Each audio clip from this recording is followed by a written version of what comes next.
Bekas Ketua Audit Negara Madinah Muhammad menegaskan audit Jabatan Audit Negara terhadap tabung haji mematuhi piawaian dan mandat ditetapkan.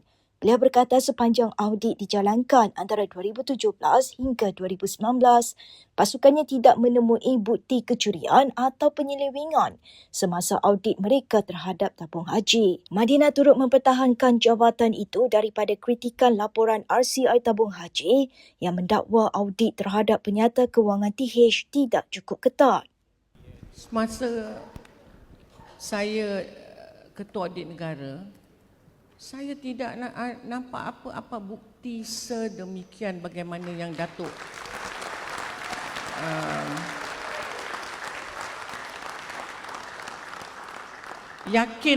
yakinlah kalau saya dan pasukan saya menemui bukti-bukti tersebut.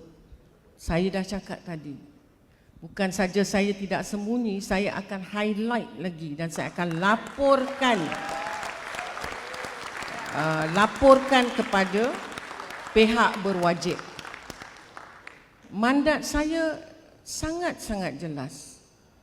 Kami membuat pengauditan berdasarkan piawaian, berdasarkan bukti-bukti pengauditan, dan kami telah keluarkan penyata atau sijil.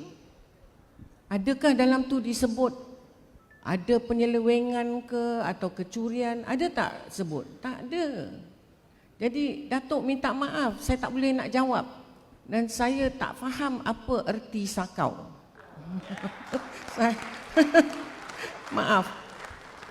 Saya berpijak di bumi yang nyata.